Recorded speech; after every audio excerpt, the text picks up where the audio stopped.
and how there were a few huffs of air coming out his mouth, not out of exhaustion, but out of pure rage of how he couldn't hit her. He was just better at hiding it than most. If she hadn't known him for so long, she probably wouldn't have thought much of it, but still, it wasn't like how she normally knew him. He hadn't even confronted her, or said anything to her. Like really, didn't he know it was her? It seemed almost like he might be confused himself. Stop thinking about that, Izumi. You need to focus up and stop being on the defensive all the time. You need to take the offense. As he took a step forward, grabbing towards her arm. She took her chance, stepping to the side and dodging down, touching the ground below her with her hand as she jumped to his left side, quickly moving her hand up and clawing him at the side of his body. Arg! Kaken yelled out in pain but quickly regained his composure, taking a heavy step back as his boot slammed down on the ground behind him, rotating his body and pulling his hand back ready to fire another explosion off. She threw herself down on the ground, practically hugging it, dodging the explosion in the same movement. The explosion lit up the opposite side of Izumi, making another hole in the stage.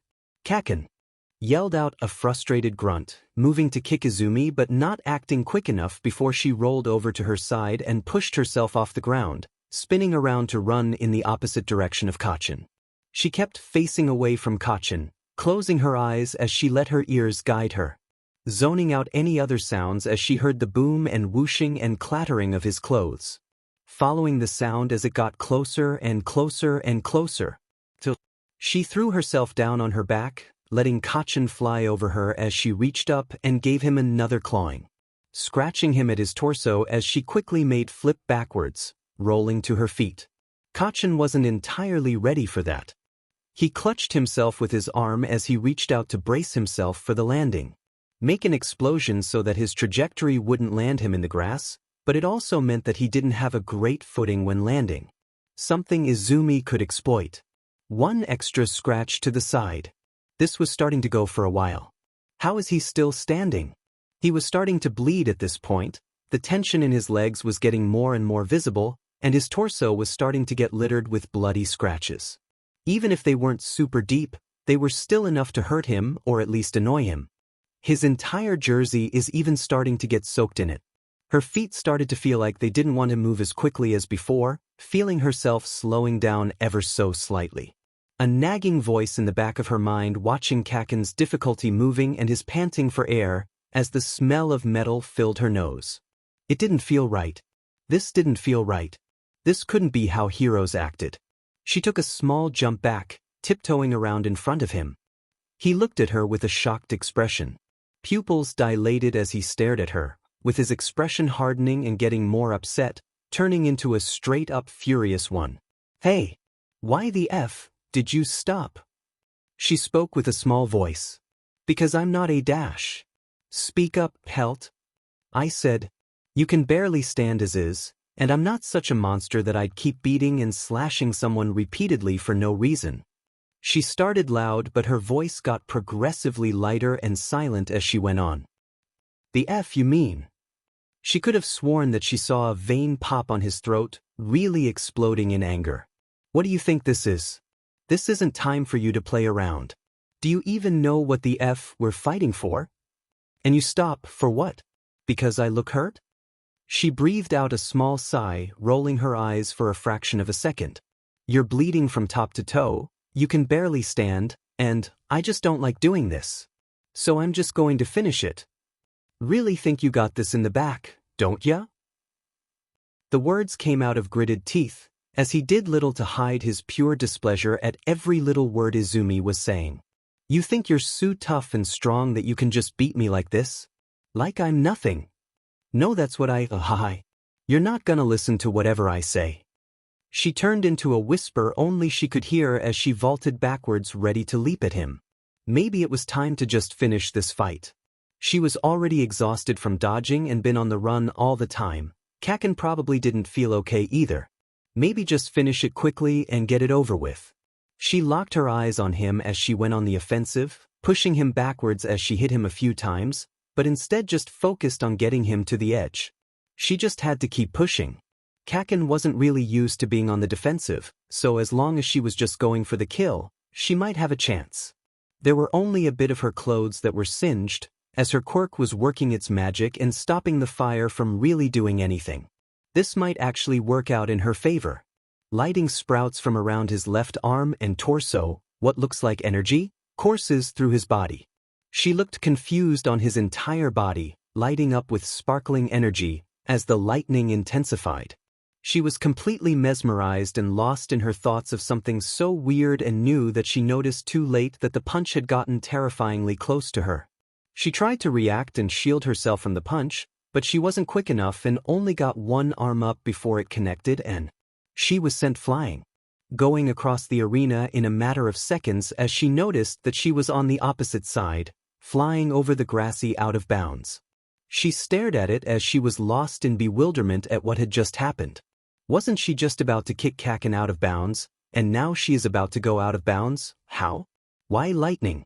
What? Staring at the grass as it plus the wall seemed to get closer and closer ever so quickly, a deep panic started spreading in her. One that didn't want to hit the wall at such a massive velocity. One that dreaded the trip to the hospital it would probably give her. One that didn't want to lose.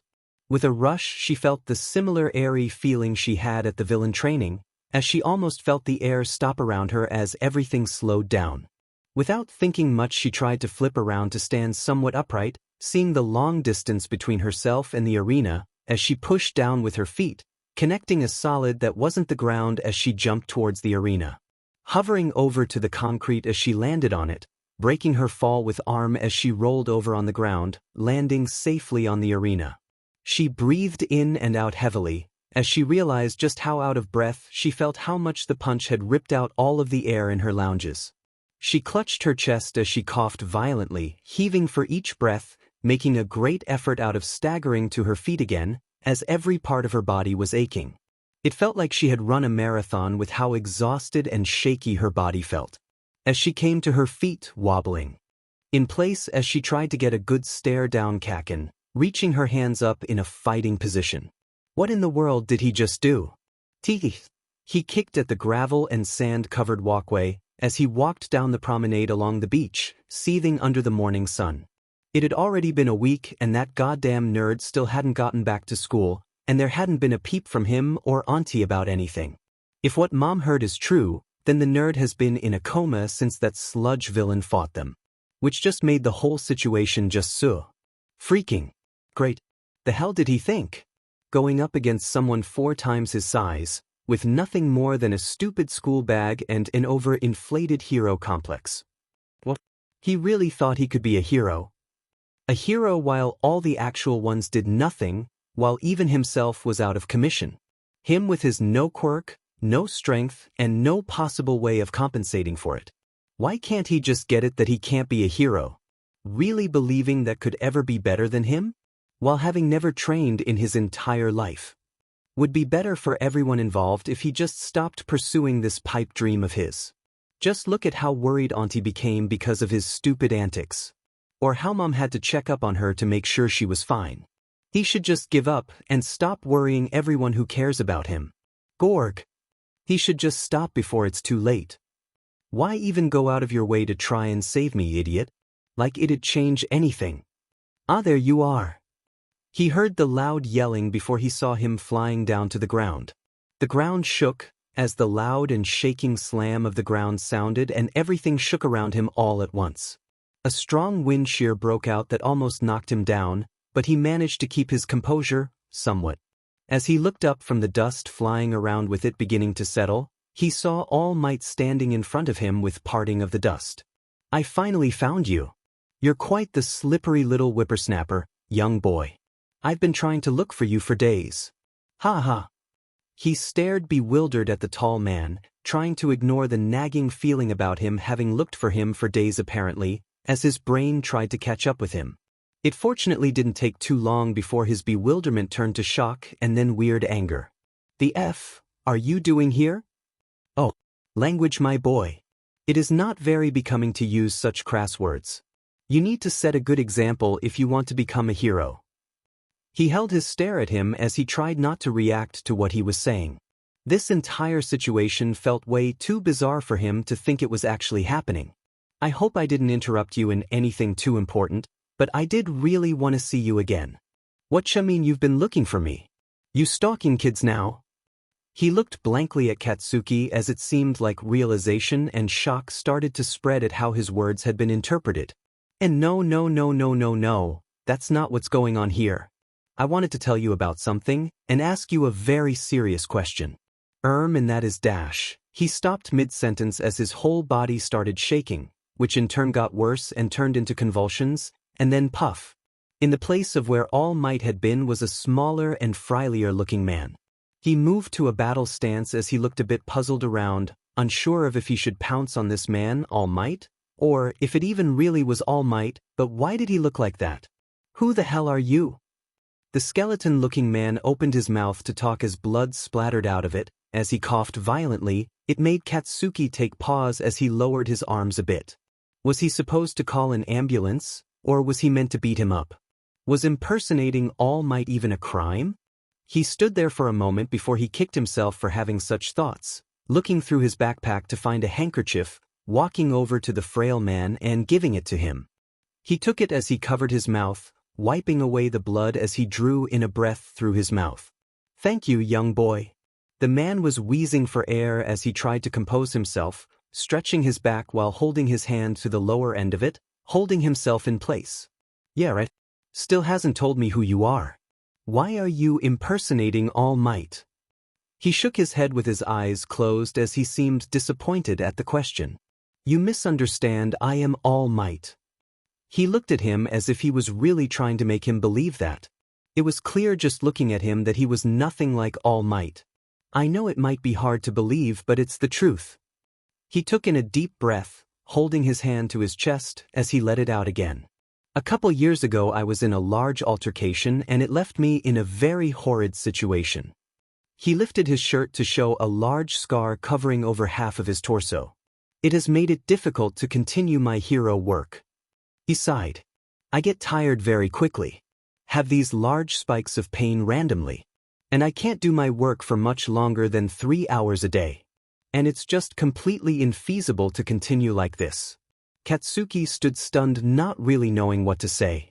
It was a lot to just immediately take in. Was he supposed to say sorry about his wound? Or check if he was okay? Or wasn't it his place to do any of that? What did he expect of him? This was just a lot. Oh. Me looking for you is because I've been looking for someone to pick up the mantle after me. And that is when I noticed you, when that villain grabbed you. He gave him a really confused look at him. Seemed very strange that that would be the incident that made him come to that realization. You seem to have the wrong idea, my boy. Even after the villain had been dealt with and everyone was winding down, no one could have predicted that he would reform again on the spot. And even though you had been through such an ordeal, and probably wasn't faring well, you were still able to immediately as he came back to jump into action. All Might coughed up some more, holding the handkerchief to his mouth as he cleared his mouth. Katsuki felt like he shouldn't really entertain this conversation anymore, considering how close it was starting to sound like a scam, or some very weird and roundabout way of kidnapping. But he still wanted to see where this was going. After a moment of the skeleton clearing his throat as he continued speaking. But that's not all. If it was only a matter of acting in the face of one's own fears, I'd think there are quite a few heroes who could achieve that. What truly sealed the deal for me was how you didn't stop even when it was clear you were in pain, as you helped that small child who was in the blast zone. It showed a great deal of promise in you that I just couldn't let go of. He wouldn't have explained it or seen it like that himself. It was barely a thought in his head when he did it, and it wasn't like it was a positive thought at that. It was just kind of frustrating to see that brat not doing anything, so he just grabbed him and threw him out of the way. Hardly done out of a sense or need to protect him. Made him feel like a fraud in the eyes of All Might. I know I'm springing a lot on you, but I truly believe there are no better option than you. He showed a very conflicted look on his face, as he had a hard time explaining what he was asking of him. What the heck do you mean by taking up the mantle? Wouldn't everyone just work? Like just what?